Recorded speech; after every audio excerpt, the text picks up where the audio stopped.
একবার কল্পনা করা যাক, ধরা যাক কারোর হাতে অসীম ক্ষমতা। আচ্ছা। মানে সেই ব্যক্তি স্বয়ং একজন দেবতা, আকাশের অন্যতম উজ্জ্বল নক্ষত্রদের নিয়ন্ত্রক। কিন্তু নিজের পরিবারের ভেতরে সামান্য একটু পক্ষপাতিত্ব করার কারণে তার নিজের শ্বশুর তাকে এমন এক ভয়ানক অভিশাপ দিলেন যে শরীর ধীরে ধীরে ক্ষয়ে যেতে শুরু করল।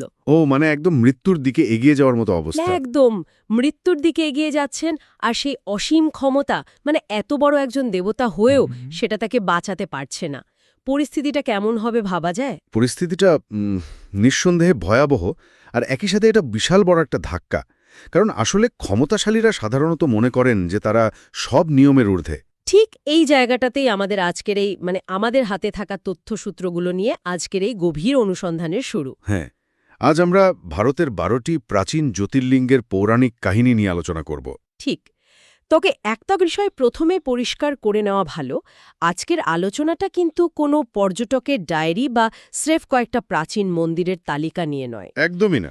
সমুদ্রের উত্তাল ঢেউ থেকে শুরু করে হিমালয়ের জমাট বরফের চূড়া পর্যন্ত ছড়িয়ে থাকা এই মন্দিরগুলো যুগ যুগ ধরে বিভিন্ন অঞ্চলের মানুষের একটা পরিচয় আর বিশ্বাসকে রূপ দিয়ে আসছে। কিন্তু আমরা আজ এর পেছনের মানচিত্রটা খুঁজব। এমন একটা মানচিত্র যা ভৌগোলিক নয় বরং মনস্তাত্ত্বিক। হ্যাঁ। বিষয়টা খুবই আকর্ষণীয়, কারণ আমরা যদি এই 12টি জ্যোতির্লিঙ্গের গল্পের গভীরে তাকাই, আমরা দেখব এগুলো আসলে মানুষের মনের আধ্যাত্মিক শিক্ষার এবং কর্মের এক বিশাল ক্যানভাস। দারুণ বলেছেন। এই পৌরাণিক কাহিনীগুলো মানুষের মনস্তত্ত্বের একটি জটিল স্তরকে তুলে ধরে। আর আমাদের আজকের লক্ষ্য হল সেই স্তরগুলোকেই ডিকোড করা। আমরা দেখতে চাই হাজার বছরের পুরনো এই গল্পগুলোর গভীরে লুকিয়ে থাকা আধ্যাত্মিক শিক্ষাগুলো কিভাবে আমাদের আধুনিক জীবনের দৈনন্দিন চ্যালেঞ্জগুলো মোকাবিলা করতে সাহায্য করতে পারে। যেমন ধরুন, আমাদের ইগো বা অহংকার, বা আধুনিক জীবনের সেই ইঁদুর দৌড় প্রতিযোগিতা। ঠিক।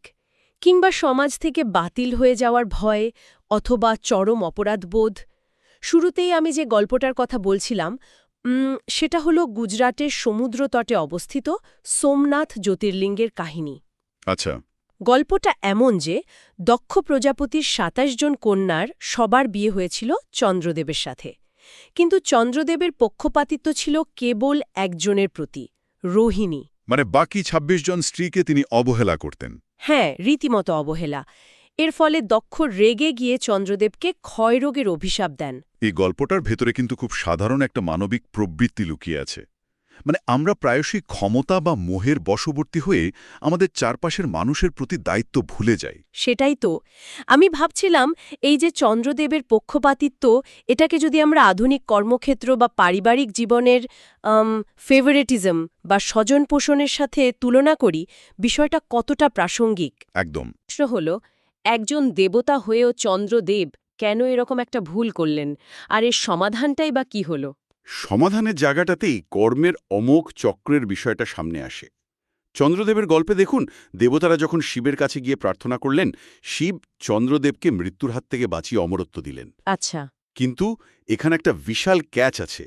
শিব দক্ষের অভিশাপকে পুরোপুরি মুছে দিলেন না, বরং তার মর্যাদাও রাখলেন। সেই যে চন্দ্রের হ্রাস বৃদ্ধি? ঠিক ধরেছেন। চন্দ্রের যে হ্রাস বৃদ্ধি আমরা আকাশে দেখি, শুক্লপক্ষ আর কৃষ্ণপক্ষ, সেটা কিন্তু ওই অভিশাপেরই ফল। ও আচ্ছা।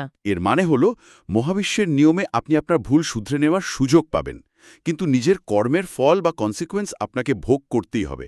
কেউ এর ঊর্ধ্বে নাই। অর্থাৎ ক্ষমা পাওয়া মানে এই নয় যে কৃতকর্মের কোনো প্রভাব থাকবে না। খুব গভীর একটা শিক্ষা। হ্যাঁ।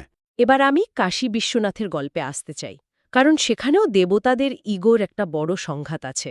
ব্রহ্মা আর বিষ্ণুর সেই শ্রেষ্ঠত্বের লড়াইয়ের গল্পটা। একদম। স্বয়ং ব্রহ্মা আর বিষ্ণুর মধ্যে শ্রেষ্ঠত্ব নিয়ে লড়াই শুরু হয়। কে বড়, কে বেশি ক্ষমতাবান, এই বিবাদের মীমাংসা করতে শিব একটি অনন্ত জ্যোতির স্তম্ভ বা আলোর পিলারের রূপ ধারণ করেন। আর শর্ত দেন যে যে এই স্তম্ভের শেষ প্রান্ত খুঁজে পাবে সেই শ্রেষ্ঠ। ঠিক। তো ব্রহ্মা ওপরের দিকে গেলেন আর বিষ্ণুর নিচের দিকে। কিন্তু বিষ্ণু ফিরে এসে সততার সাথে স্বীকার করলেন যে তিনি শেষ খুঁজে পাননি। কিন্তু ব্রহ্মা তা করলেন না। না, ব্রহ্মা নিজের অহংকারে অন্ধ হয়ে মিথ্যে দাবি করলেন যে তিনি স্তম্ভের চূড়া দেখেছেন।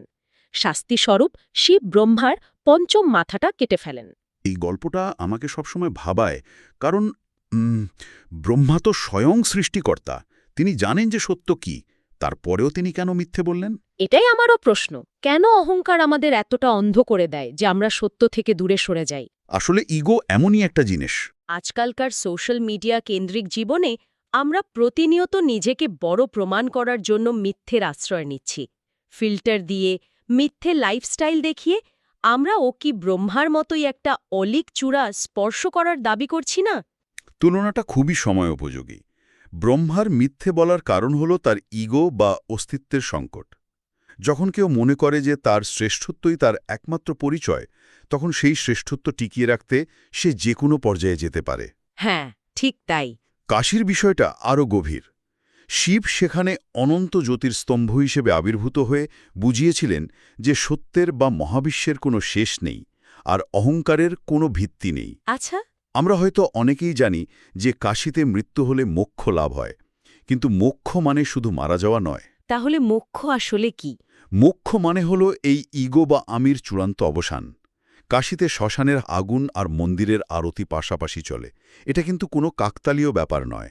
মানে দুটো একসাথে চলছে? হ্যাঁ, এটা প্রতিনিয়ত শেখায় যে জীবনের সব অহংকার, সব শ্রেষ্ঠত্বের দাবি একদিন ওই চিতাতেই ছাই হয়ে যাবে। যতক্ষণ না আপনার ভেতরের অহংকার বা পঞ্চম মাথা কাটা পড়ছে, ততক্ষণ আপনি সত্যের আলো দেখতে পাবেন না। বাহ! অহংকারের এমন বিশ্লেষণ সত্যি ভাববার মতো। এবার আমি এমন দুটো গল্পের দিকে যাব যা বর্তমানের হাসেল কালচার বা ইঁদুর দৌড়ের সাথে খুব মিলে যায়। আচ্ছা, মল্লিকার্জুন আর ভীমাশঙ্কর। একদম ঠিক। অন্ধ্রপ্রদেশের শ্রীশৈল পর্বতের মল্লিকার্জুন আর মহারাষ্ট্রের সহ্যাদ্রি পর্বতের ভীমাশঙ্কর। প্রথমে মল্লিকার্জুনের গল্পে আসি। হ্যাঁ, যেখানে শিব আর পার্বতীর দুই ছেলে গণেশ এবং কার্তিকের মধ্যে কে আগে বিয়ে করবে তা নিয়ে প্রতিযোগিতা শুরু হয়। হ্যাঁ, শর্ত ছিল যে আগে পুরো পৃথিবী প্রদক্ষিণ করে আসবে সে জিতবে। কার্তিকেয় তার ময়ূরে ছেপে অন্ধের মতো ছুটলেন পুরো পৃথিবী ঘুরতে। আর গণেশ? গণেশ কেবল তার পুতামাতাকে প্রদক্ষিণ করে বললেন, আপনারাই আমার পুরো পৃথিবী, এবং শাস্ত্র অনুযায়ী গণেশ জিতে গেলেন। কিন্তু আমার এখানে একটু আপত্তি আছে। কি রকম? কার্তিকেয় তো সত্যি অমানুষিক পরিশ্রম করেছিলেন। গণেশের এই কাজটা কি এক ধরনের শর্টকাট বা ফাঁকিবাজি হয়ে গেল না? বাইরে থেকে দেখলে সেটা মনে হওয়াই স্বাভাবিক, কিন্তু আমাদের বুঝতে হবে পৃথিবী শব্দটার অর্থ কী। মানে? কার্তিকেয় পুরো ভৌগোলিক পৃথিবী ঘুরেছিলেন নিজের শারীরিক শক্তি ব্যবহার করে, কিন্তু গণেশ তার বুদ্ধিমত্তা ব্যবহার করে অনুধাবন করেছিলেন যে তার অস্তিত্বের কেন্দ্র বা তার আসল পৃথিবী হল তার বাবা মা। ওহো, মানে আপনি বলছেন এটা হার্ড ওয়ার্ক বনাম স্মার্ট ওয়ার্কের একটা প্রাচীন রূপ? অনেকটা সেরকমই। আমাদের আধুনিক জীবনে আমরাও কি কার্তিকের মতো কোনো কিছু না ভেবেই শুধু ইঁদুর দৌড়ে অংশ নিচ্ছি? কোথায় যাচ্ছি, কেন ছুটছি তার না জেনেই কেবল গতির নেশায় ছুটে চলেছি? ঠিক ধরেছেন। মল্লিকার্জুনের গল্পে সবচেয়ে ইমোশনাল দিকটা হল কার্তিকেয় যখন জানতে পারলেন যে গণেশ জিতে গেছেন, তিনি ক্ষোভে এবং অভিমানে ক্রঞ্চ পর্বতে চলে যান। হ্যাঁ, আর শিব পার্বতী তাকে খুঁজতে যান। একদম। শিব আর পার্বতী সেখানে গিয়ে তার জন্য যে অন্তহীন অপেক্ষা করেছিলেন, শ্রীশৈল পর্বতে সেই নৈশব্দ আসলে সেই অপেক্ষারই প্রতীক। বাহ! এটা আমাদের শেখায় যে আমরা যদি আমাদের জীবনের মূল কেন্দ্র বা কোর ভ্যালুসগুলোকেই চিনতে না পারি, তবে অন্ধের মতো ছুটে কেবল ক্লান্তি হব, আর শেষে কার্তিকের মতো অভিমান আর রাগ জন্মাবে। গতির চেয়ে দিক নির্দেশনা অনেক বেশি গুরুত্বপূর্ণ। একদমই তাই। আর এই গতির সাথে কিন্তু ক্ষমতার একটা সম্পর্ক আছে। ভীমাশঙ্করের গল্পটা এর একটা নিখুঁত উদাহরণ। হ্যাঁ, রাক্ষস ভীমের গল্প। সেখানে রাক্ষস ভীম 1000 বছর ধরে কঠোর তপস্যা করে ব্রহ্মার কাছ থেকে অসীম ক্ষমতা লাভ করে। আর সেই ক্ষমতা পেয়েই সে দেবতাদের উপর আক্রমণ করে, পৃথিবী জুড়ে ধ্বংসযজ্ঞ চালায়। এখানেও তো সে 1000 বছর ধরে হার্ড ওয়ার্ক করেছিল। তাহলে সমস্যাটা কোথায় হলো? সমস্যাটা হলো তার উদ্দেশ্যের মধ্যে। তপস্যা বা অধ্যবসায় থেকে পাওয়া ক্ষমতা যদি ভক্তি, বিনয় বা সঠিক লক্ষ্যের সাথে যুক্ত না থাকে, তবে তা শুধুই ধ্বংস ডেকে আনে। তার মানে ক্ষমতা আসলে মানুষের ভেতরের রূপটাকে বহুগুণ বাড়িয়ে দেয়। ঠিক। ভীম ক্ষমতা পেয়েছিল ঠিকই, কিন্তু তার ভেতরে কোনো ভক্তি ছিল না। ছিল কেবল অহংকার আর প্রতিশোধের স্পৃহা। এটাকে যদি আমরা আধুনিক কর্পোরেট জগৎ বা রাজনীতির সাথে মেলাই তবে বিষয়টা একেবারে পরিষ্কার হয়ে যায়। হ্যাঁ, মানে আমরা অনেক সময় দেখি কেবল মেধা বা অমানসিক পরিশ্রম দিয়ে কেউ হয়তো খুব বড় একটা পদে বা ক্ষমতায় পৌঁছে গেছেন, কিন্তু তার ভেতরে যদি নৈতিকতা বা মানুষের প্রতি কোনো সহানুভূতি না থাকে তবে সেই ক্ষমতা দিয়ে তিনি গোটা সিস্টেমটাকে ধ্বংস করে দিতে পারেন। একদম। মেরিট বা মেধার সাথে এথিক্সের অভাব হলে ঠিক কী পরিণতি হয়, ভীমাশঙ্কর তার প্রমাণ। আর শেষ পর্যন্ত কি হলো? শেষ পর্যন্ত যখন শিব আবির্ভূত হয়ে ভীমকে ধ্বংস করেন তখন ভীমাশঙ্কর জ্যোতির্লিঙ্গের সৃষ্টি হয়। এটা একটা সতর্ক বার্তা যে ভক্তিহীন ক্ষমতা শেষ পর্যন্ত নিজেকেই গিলে খায়। বাপরে! এই ধ্বংস আর কর্মের পরিণতির কথা বলতে গিয়ে আমরা এমন একটা জায়গায় এসে দাঁড়াই যা মানুষের মনের সবচেয়ে অন্ধকার আর ভারী একটা দিক। মানে অনুশোচনা আর প্রায়শ্চিত্তের কথা বলছেন? ঠিক, অনুশোচনা, ন্যায় বিচার আর প্রায়শ্চিত্ত। আমাদের তথ্যসূত্রে ৩টি ভিন্ন অঞ্চলের ৩টি গল্প খুব চমৎকারভাবে এক সুতোয় গাঁথা হয়েছে। প্রথমে আসি কেদারনাথের কথায়। মহাভারতের যুদ্ধের পরের ঘটনা। হ্যাঁ, প্রলয়ঙ্করী সেই যুদ্ধের পর পাণ্ডবরা নিজেদের আত্মীয় হত্যার তীব্র অপরাধবোধে ভুগছিলেন। তারা শিবের কাছে ক্ষমা চাইতে যান, কিন্তু শিব তাদের এড়িয়ে চলার জন্য একটি ষাঁড়ের রূপ ধারণ করে হিমালয়ের গভীরে লুকিয়ে পড়েন। হ্যাঁ, আর তারা সেই দুর্গম পথ পাড়ি দেন। আমার প্রশ্ন হল, ১২,০০০ ফুট উঁচুতে সেই দুর্গম বরফের রাজ্যে কেন এই ক্ষমা প্রার্থনার যাত্রা? শিব তো তাদের রাজপ্রাসাদেই ক্ষমা করে দিতে পারতেন। এখানেই প্রায়শ্চিত্তের আসল রহস্য লুকিয়ে আছে। প্রায়শ্চিত্ত কখনো আরামদায়ক হতে পারে না। বুঝলাম। পাণ্ডবরা ছিলেন পুরো ভারতবর্ষ জয় করা সম্রাট। তাদের সেই অহংকার, সেই বীরত্বের দম্ভ নিয়ে তারা ঈশ্বরের কাছে ক্ষমা চাইতে পারতেন না। কেদারনাথের ওই দুর্গম, হাড় কাঁপানো বরফে ঢাকা পথ তাদের শারীরিক অহংকারকে ভেঙে চুরমার করে দিয়েছিল। তার মানে অহংকার না ভাঙলে ক্ষমা পাওয়া যায় না। একদম। অহংকার গলে গিয়ে যখন একজন মানুষ একেবারে নিঃস্ব, একেবারে বিনম্র হয়ে যায়, কেবল তখনই সত্যিকারের ক্ষমা প্রার্থনা সম্ভব হয়। ওই যে ২০১৩ সালের বন্যায় কেদারনাথে বিশাল ভীমশিলার সেই অলৌকিক ঘটনা তো আমরা সবাই দেখেছি, যা পুরো মন্দিরটাকে পাহাড়ধস থেকে বাঁচিয়ে দিয়েছিল। প্রকৃতি কিভাবে মানুষকে তার ক্ষুদ্রতা মনে করিয়ে দেয়, কেদারনাথ তার একটা জীবন্ত প্রমাণ। আর কেদারনাথের পরেই আসে ত্র্যম্বকেশ্বরের গল্প। এই গল্পটা ন্যায় বিচার আর সমাজের মিথ্যে অপবাদের এক দারুণ উদাহরণ। হ্যাঁ, গৌতম ঋষির গল্প, যিনি নিঃস্বার্থভাবে মানুষের সেবা করছিলেন। চারপাশের খরার সময় তার আশ্রমে সবাইকে খাবার দিচ্ছিলেন। কিন্তু অন্য ঋষিরা সেটা সহ্য করতে পারেননি। ঠিক, তার এই জনপ্রিয়তা দেখে অন্য ঋষিরা ঈর্ষান্বিত হয়ে তাকে একটি মিথ্যে গোহত্যার দায়ে ফাঁসিয়ে দেন। সমাজের সবাই তাকে একঘরে করে দেয়। খুবই মর্মান্তিক একটা ঘটনা। আমি এই গল্পটার সাথে আধুনিক যুগের ক্যান্সেল কালচারের একটা সাংঘাতিক গভীর মিল পাই। হ্যাঁ, সোশ্যাল মিডিয়ার মব মেন্টালিটির মতো। সোশ্যাল মিডিয়া যখন কোনো ভিত্তিহীন গুজবের উপর ভর করে ক্ষুব্ধ জনতা একজন মানুষকে রাতারাতি সমাজচ্যুত করে দেয়, তখন সেই মানুষটার মানসিক অবস্থা কেমন হয়? সমাজে যারা ন্যায়ের পথে থাকেন, নিঃস্বার্থ কাজ করেন, তাদেরও কেন এমন চরম অপবাদের মধ্য দিয়ে যেতে হয়? কারণ ভালো মানুষেরাও সমাজের পলিটিক্স বা মানুষের ঈর্ষা থেকে মুক্ত নন। গৌতম ঋষির গল্পটা আমাদের শেখায় যে চারপাশের পৃথিবী যখন মিথ্যে অপবাদ দিয়ে আপনাকে ভেঙে ফেলতে চায়, আপনাকে আপনার শেকড় থেকে উপড়ে ফেলতে চায়, তখন আপনার ভেতরের সত্যটাই আপনাকে বাঁচিয়ে রাখে। কিন্তু তিনি তো প্রতিশোধ নিতে পারতেন। না, গৌতম ঋষি কিন্তু রাগ করে সেই সমাজকে ধ্বংস করতে চাননি। তিনি শিবের আরাধনা করেছিলেন এবং তার প্রার্থনার ফলেই গোদাবরী বা গঙ্গা নদীর আগমন ঘটে। অর্থাৎ তিনি নিজের অপবাদ ঘোচানোর পাশাপাশি সমাজকেও জল বা করুণা উপহার দিলেন। যারা তাকে অপবাদ দিয়েছিল তারাও কিন্তু সেই নদীর জলেই বেঁচে গেল। নয়, এটি হল করুণা ও ন্যায়ের ভারসাম্যের প্রতীক। এর পরের গল্পটা তো আরও চমকপ্রদ, রামেশ্বরমের কাহিনী। যেখানে স্বয়ং রামচন্দ্র রাবণকে হত্যার পর ব্রহ্মহত্যার পাপ খণ্ডনের জন্য বালির তৈরি শিবলিঙ্গ পূজা করেছিলেন। আচ্ছা, এই ব্রহ্মহত্যা বিষয়টা একটু খুলে বলবেন। রাবণ তো একজন অত্যাচারী রাজা ছিল, তাকে মেরে তো রামচন্দ্র ভালো কাজই করেছিলেন, তাহলে পাপ কেন?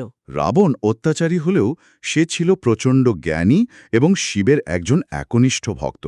রামচন্দ্র রাবণকে বধ করে ধর্মে জয় করেছিলেন ঠিকই, কিন্তু যুদ্ধের একটা নিয়ম আছে। আচ্ছা, একজন জ্ঞানী মানুষের প্রাণ নেওয়ার যে কার্মিক ঋণ, সেটা থেকে রামচন্দ্র মুক্ত ছিলেন না। এই গল্পটা সব বিতর্কের ঊর্ধ্বে একটা প্রমাণ রেখে যায়। নিয়মের ঊর্ধ্বে কেউই নন। ঈশ্বর হলেও নন। না, আপনি যত বড়ই ক্ষমতাবান হন না কেন, তা তিনি স্বয়ং ঈশ্বরও হলেও যুদ্ধ এবং হত্যার একটা দায়বদ্ধতা থাকে। রামেশ্বরম আমাদের শেখায় যে ন্যায়যুদ্ধ করলেও মানুষের হাত রক্তে রঞ্জিত হয় এবং তার প্রায়শ্চিত্ত প্রয়োজন। অসাধারণ। কর্মের ঋণ থেকে স্বয়ং ঈশ্বরও ছাড় পান না। এবার আমরা এমন কিছু গল্পের দিকে তাকাব যেখানে এই চরম অন্ধকার বা বন্দিদশা থেকে আলোর দিকে যাত্রার কথা বলা হয়েছে। বৈদ্যনাথ, নাগেশ্বর, মহাকালেশ্বর এবং ওঙ্কারেশ্বর। হ্যাঁ, বৈদ্যনাথে আমরা দেখি রাবণের সেই তীব্র ভক্তি, যেখানে সে শিবকে তুষ্ট করার জন্য নিজের মাথা কেটে আগুনে অর্পণ করছে। আবার নাগেশ্বরে দেখি সুপ্রিয় নামের এক সাধারণ ভক্ত, যাকে এক রাক্ষস সমুদ্রের নিচে অন্ধকার কারাগারে বন্দী করে রেখেছে। সেখানে বাঁচার কোনো আশাই ছিল না। একদম, সেখানে বাইরের কোনো আলো নেই, আর সে সেই নিকষ অন্ধকারের মাঝেই কেবল ভক্তির আলো জ্বালিয়ে অবিরাম মন্ত্র জপ করে যাচ্ছে। এই দুই গল্পের চরিত্রগুলো তো সম্পূর্ণ আলাদা। একজন বিশাল পরাক্রমশালী রাক্ষস রাজা, আরেকজন অসহায় সাধারণ মানুষ। এদের মধ্যে মিল কোথায়? মেয়েটা হলো চরম অন্ধকারের মধ্যে সম্পূর্ণ সমর্পণের অনুভূতি। পরিস্থিতি যত অন্ধকারই হোক না কেন, তার নিজের মনের ভেতরের অন্ধকার হোক বা বাইরের কোনো কারাগার, ভক্তি বা বিশ্বাস সেখান থেকে মুক্তির পথ দেখাতে পারে। মানে যখন সব রাস্তা বন্ধ। ঠিক, যখন মানুষ তার ক্ষমতার শেষ বিন্দুতে পৌঁছে যায়, তখন কেবল বিশ্বাসই তাকে টিকিয়ে রাখে। কিন্তু এরপর যখন ফোকাসটা উজ্জয়িনীর মহাকালেশ্বরের দিকে যায়, তখন বিষয়টা একেবারে অন্য মাত্রা পায়। মহাকালেশ্বর, যেখানে শিব স্বয়ং কালের অর্থাৎ সময়ের অধিপতি। এখানকার ভস্ম আরতি বা চিতার ছাই দিয়ে পূজার বিষয়টা আমাকে ভীষণ অবাক করেছে, এমনকি একটু ভয়ও ধরিয়ে দিয়েছে। ভয় কেন?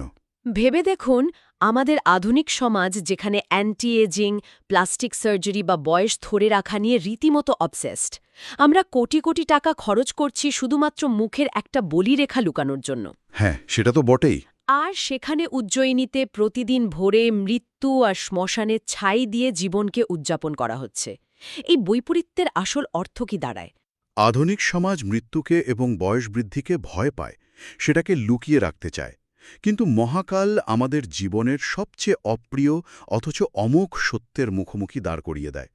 ভস্ম বা ছাই আমাদের মনে করিয়ে দেয় যে এই বাহ্যিক শরীর নশ্বর।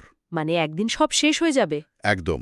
আপনি যত ক্রিম মাখুন, যত সার্জারি করুন না কেন, সময় বা কালের কাছে একদিন সব অহংকার, সব সৌন্দর্য ধুলোয় মিশে যাবে। কিন্তু ভেতরের যে চেতনা, সেটা অমর। আচ্ছা। মহাকাল আমাদের শেখায় যে সময়ের কাছে সবাইকে মাথা নত করতে হবে। সময়ের সাথে লড়াই না করে মৃত্যুকে স্বীকার করে নেওয়াই হলো আসল মুক্তি। আপনি যখন মৃত্যুকে মেনে নিতে পারবেন, কেবল তখনই আপনি মন খুলে বাঁচতে পারবেন। তার মানে মৃত্যুর ভয় কাটলেই জীবনের আসল আনন্দ শুরু হয়। আর ওঙ্কারেশ্বরের ক্ষেত্রে নর্মদা নদীর মাঝে থাকা ওই ও আকৃতির দ্বীপটা হল চরম ভারসাম্যের প্রতীক। আমরা এতক্ষণ যা যা আলোচনা করলাম, কোথাও অহংকার, কোথাও তপস্যা, কোথাও ভক্তি। ওঙ্কারেশ্বর হল একদিকে জ্ঞান, অন্যদিকে ভক্তি। এই দুটোর ব্যালেন্স, এই দুটোর সংমিশ্রণেই জীবনের সম্পূর্ণতা আসে। ওঙ্কারেশ্বর আমাদের বোঝায় যে জীবনের এই সব উত্থান পতল, যুদ্ধ আর কোলাহলের মাঝেও একটা আদি এবং অকৃত্রিম সুর আছে। আমরা এতক্ষণ অহংকার, অপরাধবোধ, ক্ষমতার দম্ভ এবং সময় নিয়ে বিস্তর আলোচনা করলাম, কিন্তু আমাদের এই তথ্যসূত্রের সর্বশেষ গল্পটা, মানে ঘৃষ্ণেশ্বরের জ্যোতির্লিঙ্গের কাহিনীটা আমাকে একেবারে স্তব্ধ করে দিয়েছে। এটি নিঃসন্দেহে এই গভীর বিশ্লেষণের মানসিক এবং আবেগের চূড়ান্ত পর্যায়। হ্যাঁ, ঘৃষ্ণেশ্বরের কাহিনী সব গল্পের চেয়ে আলাদা। এটা মানুষের সহনশীলতার চরম পরীক্ষা। আমি গল্পটা একটু শেয়ার করি। সুদেহা নামের এক নারী তার নিজের বোন ঘুষমার সন্তানকে নিছক ঈর্ষার বশে হত্যা করে। নিজের বোনের ছেলেকে? হ্যাঁ, রাতের অন্ধকারে পুকুরে ডুবিয়ে মারে। এটা ভাবলেই তো শিউরে উঠতে হয়। কিন্তু ঘুষমা এই ভয়াবহ সত্য জানার পরও তার ভক্তি থেকে এক চুলো সরে যাননি। তিনি একটুও রাগ দেখাননি বা বিলাপ করে পাগল হয়ে যাননি। তিনি তো তার প্রতিদিনের শিব পূজা চালিয়ে যাচ্ছিলেন। সবচেয়ে চমকে দেওয়ার মতো বিষয় হল, শিব যখন আবির্ভূত হয়ে সুদেহকে এই জঘন্য অপরাধের জন্য শাস্তি দিতে উদ্যত হলেন, ঘুষমা শিবের পায়ে পড়ে তার হত্যাকারী বোনের জন্য ক্ষমা ভিক্ষা করলেন। হ্যাঁ, নিজের সন্তানের খুনির জন্য। শিব তার ছেলেকে ফিরিয়ে দিলেন ঠিকই, কিন্তু আমি কিছুতেই ঘুষমার এই মানসিক অবস্থাটা মেলাতে পারছি না। আধুনিক চিন্তাধারা এটা হজম করা অসম্ভব মনে হওয়াটাই স্বাভাবিক। আমি তো বলবো এটা মানবিকভাবেই অসম্ভব।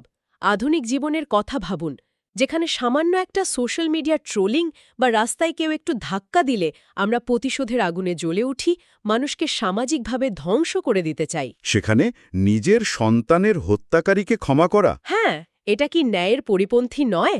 একজন মানুষ কিভাবে এত বড় আঘাত সয়েও এত শান্ত থাকতে পারে? রাগ হওয়াটা খুবই স্বাভাবিক, কিন্তু যদি খুব শান্তভাবে আমরা এর পেছনের সাইকোলজিটা উপলব্ধি করার চেষ্টা করি, তাহলে দেখব এটাই হলো 12 জ্যোতির্লিঙ্গের যাত্রার শেষ এবং সবচেয়ে গভীর সত্য। ঘুষমা যদি প্রতিশোধ চাইতেন তাহলে হয়তো সুদেয়া শাস্তি পেত, কিন্তু ঘুষমা সারা জীবন ওই ঘৃণার আগুনেই জ্বলত। তা ঠিক। ক্ষমা করা মানে কি? ক্ষমা করা মানে শুধু অন্য একজনকে তার অপরাধ থেকে মুক্তি দেওয়া নয়, তাহলে কার মুক্তি? নিজের মুক্তি। ক্ষমা করা মানে নিজের ভেতরকার প্রতিশোধের আগুন, ঘৃণা আর ক্ষোভের শিকল থেকে নিজেকে মুক্ত করা। যতক্ষণ কাউকে ঘৃণা করা হয়, আসলে তার সাথে একটা অদৃশ্য শিকলে বাঁধা থাকতে হয়। ঘুষমা সেই শিকলটাকেই কেটে ফেলেছিলেন। কি অসাধারণ একটা কথা বললেন। ঈশ্বর বা পরম চেতনা সবচেয়ে বেশি ভালোবাসেন নির্মল হৃদয় এবং ক্ষমাশীল মনকে। ঘৃষ্ণেশ্বর নামের মানেই হল করুণার স্বামী। যখন মানুষ বদলা নেওয়ার প্রবৃত্তি বা রিভেঞ্জ সাইকেল থেকে বেরিয়ে এসে চরম করুণাকে বেছে নেয়, তখন সে নিজেই যেন ঈশ্বরের কাছাকাছি পৌঁছে যায়। আধ্যাত্মিকতার এর চেয়ে উঁচু কোনো শিখর হতে পারে না। নিজেকে ঘৃণার শিকল থেকে মুক্ত করা বিষয়টা সত্যি গভীরভাবে ভাবার মতো। আমরা চাইলেই একদিনে ঘুষমার মতো ক্ষমাশীল হতে পারবো না, কিন্তু এই গল্পটা আমাদের একটা দিক নির্দেশনা দেয়। একদমই তাই। সত্যি অসাধারণ একটা যাত্রা ছিল আমাদের আজকের এই আলোচনা। আমরা দেখলাম কিভাবে এই তথ্যসূত্রগুলো আমাদের মনের একেবারে গভীরে নিয়ে গেল। হ্যাঁ, সোমনাথ এবং কাশীর গল্প আমাদের শেখালো কিভাবে অহংকার আর পক্ষপাতিত্ব আমাদের পতন ডেকে আনে। মল্লিকার্জুন আর ভীমাশঙ্কর দেখালো যে ভক্তি আর সঠিক উদ্দেশ্য ছাড়া ক্ষমতা এবং অন্ধ পরিশ্রম কতটা অর্থহীন এবং ধ্বংসাত্মক হতে পারে। আর কেদারনাথ আর ত্রিম্বকেশ্বর আমাদের বোঝালো অপরাধবোধ এবং সমাজের অপবাদের ভার থেকে মুক্ত হতে গেলে কিভাবে বিনম্র হতে হয়। আর পরিশেষে মহাকালের কাছে সময়ের আত্মসমর্পণ করে ঘৃষ্ণেশ্বরের মাধ্যমে আমরা চরম ক্ষমার এক অবিশ্বাস্য স্তরে পৌঁছালাম। চমৎকারভাবে পুরো যাত্রাটাকে এক জায়গায় এনেছেন। এই প্রতিটি কাহিনী আসলে মানুষের ভেতরের অন্ধকারের সাথে লড়াই করে আলোর দিকে এগিয়ে যাওয়ার একটি ধাপ। হ্যাঁ, এই প্রাচীন গল্পগুলো হাজার বছর আগের হলেও এর ভেতরের মনস্তাত্ত্বিক শিক্ষাগুলো আজকের দিনের আমাদের এই অস্থির সময়ের জন্য সমানভাবে বা হয়তো আরও বেশি করে প্রয়োজনীয়। আজকের এই আলোচনা শেষ করার আগে একটা চিন্তার বিষয় হয়তো সবার মনেই আসতে পারে। আমরা এতক্ষণ ভারতের 12টি ভিন্ন ভৌগোলিক স্থানের কথা বললাম, গুজরাট থেকে উত্তরাখণ্ড, মহারাষ্ট্র থেকে তামিলনাড়ু। হ্যাঁ, কিন্তু একবার শান্ত হয়ে ভাবা যেতে পারে, এই 12টি জ্যোতির্লিঙ্গ কি আসলেই কেবল বাইরের কোনো স্থান, কেবলই কি মন্দির, নাকি এগুলো আসলে আমাদের অবচেতন মনের 12টি লুকানো স্তর? মানে আমাদের ভেতরেরই অংশ। ঠিক, অহংকারের পতন থেকে শুরু করে চরম ক্ষমার স্তরে পৌঁছানোর এই যে একটা অদৃশ্য মানচিত্র। নিজের ভেতরের দিকে তাকিয়ে একবার প্রশ্ন করা যেতে পারে, বর্তমানে ঠিক এই মুহূর্তে আমরা আমাদের জীবনের এই মানচিত্রে ঠিক কোন জায়গাটা দাঁড়িয়ে আছি? খুব গভীর একটা চিন্তার জায়গা তৈরি হলো। আসল তীর্থযাত্রা তো পাহাড় বা সমুদ্র পেরিয়ে নয়, আসল তীর্থযাত্রা তো নিজের ভেতরেই করতে হয়। একদম। মানচিত্রের বিন্দুগুলো শুধু জায়গার নাম নয়, সেগুলো এক একটা আয়না, যেখানে আমাদের নিজেদেরই প্রতিফলন দেখা যায়। আজকের এই গভীর অনুসন্ধানে আমাদের সাথে থাকার জন্য অসংখ্য ধন্যবাদ। আশা করি এই পৌরাণিক কাহিনীগুলোর মনস্তাত্ত্বিক বিশ্লেষণ নতুন কোনো চিন্তার দরজা খুলে দেবে। ভালো থাকবেন আর নিজের ভেতরের এই মানচিত্রটা এক্সপ্লোর করতে থাকবেন।